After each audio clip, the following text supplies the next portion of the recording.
Matt, can we start talking about the injury situation below Matthew Morgan's injury today?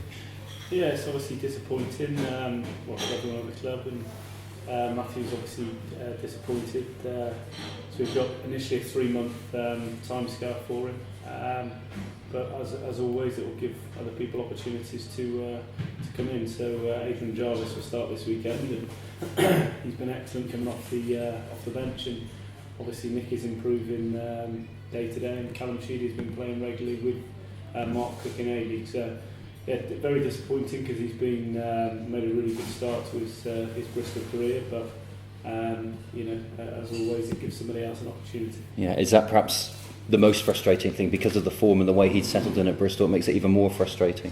Yeah, it does. You sometimes got to look past rugby reasons. It's just disappointing because he's a good professional, a good lad, and it's disappointing for him. It takes him away from doing something he loves. So that's first and foremost, is we care about the person, and then the knock-on effect is he has made a good start to his Bristol career, and he's going to have a little bit of a setback, but that is part and parcel of being a professional rugby player, unfortunately. Yeah, absolutely. You say it's a little bit timely that you got Nicky Robinson edging closer as well. Yeah, he's obviously been waiting in the wings. Well, ironically, the weather's turned as well. He didn't usually like trailing in the rain, but he's looks like he's going to be back in action when the weather's turned into gales and howling winds. So he'll be pleased about that. But he's getting better day by day. Nicky, it's not something we can put a concrete time on when he'll be back, but I think the good news is he is improving. He's a lot more positive, and he's closer to playing than he has been, so it's good. Yeah, and Ben Skirving as well, a setback with him with a broken jaw. Yeah, it was a real setback. Ben's been outstanding leading that young A-League team, some young boys in it, and probably epitomised how he's been with the nature of the injury. He started the game, he put in 2 massive tackles, and unfortunately on the second one had a clash of heads. So yeah, unfortunate for Ben. He's been a real professional and led that A-League team well. So again, disappointed for Ben, but same with Matthew. Will give other boys an opportunity. Yeah, and a change of competition now. I mean, how important is the championship form going to be going into the British and Irish Cup? Obviously, changes involved and so on. We had a meeting with the players today, and I think how we'll look at it is it's another game for Bristol. Bristol Rugby wins. It doesn't matter what competition you're in. It's everybody involved with Bristol Rugby has won.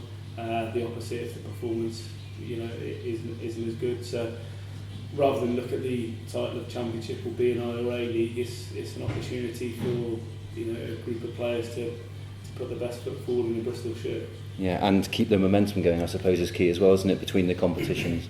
Yeah, and it does add pressure. We touched on the A-League. It was fantastic from a good performance at Moseley, where probably in previous seasons we've not displayed our best form. We put a rugged Moseley side to bed with a big score, and then probably the flip side of that, we go to the Aviva Premiership champions, albeit their A-League team, but packed with experience, and had a fantastic result on Monday night, and that does put more pressure on the team that plays at the weekend, because you don't want to be the team to go out at Ashton Gate and not perform. So there's always a pressure to win in a Bristol shirt, and we'll concentrate on how we perform, and players going out and enjoying themselves playing for Bristol, and hopefully that'll be enough.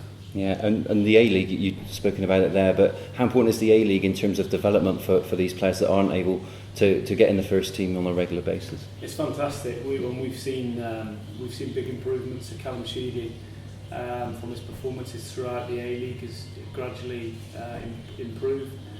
Mark Cook's been great, and we've had lads who forget how old they are actually, come out of school on Monday and get on the bus to Northampton, score a try, and then talk about he has to be in for a lecture at 8 o'clock the next morning. So, as always with the A-League, you've got the very young and your Ben Skirvins, but it's been a good vehicle for us as a club, because rugby players are happy when they're playing rugby. So we haven't got anybody in the environment at the moment who's sat around training full time. They're all getting meaningful rugby, so it's been great. Yeah, and back to the B&I Cup. What are you expecting from Connacht? We're expecting a tough afternoon. They've obviously started the Ravo very well, so similar to us, there'll be a lot of confidence around the place, and they'll have a pressure because they've been used to success over the past 4 or 5 weeks. It'll be the same as we are. There'll be a mixture of youth and experience in the team, but as with all the kind of Irish provinces we've played over the past couple of years in the B&I, one thing you're guaranteed is 100% commitment for 80 minutes, and the second thing that they'll always have is some quality in their play as well. So we're expecting a tough afternoon, and it will be we'll need to put in an 80-minute performance against a good young Connacht team. Yeah, and first opportunity for a lot of the younger players, especially to run out Ashton Gate, which will be a nice day for them as well. Yeah, it's been fantastic. There's obviously a lot of talk about the move, and from a personal perspective, and I know talking to the players as well, it has been a pretty seamless transition. The boys are genuinely excited about going out and playing at Ashton Gate. The crowds have been fantastic, and I know from talking to the players after the A-League game on Monday night, some of them can't wait to get their first taste of rugby there. Yeah, and I guess the guys that are coming in as well, hungry for it, people like Joe Joyce, that they'll be hungry, won't they, to represent Bristol and run out? Yeah, they always are, and that's been a common theme throughout the season. Whatever competition we've been playing in, there's always a pride of obviously playing for Bristol, but a new stadium in front of what's been fantastic crowds gives it a little bit more edge as well.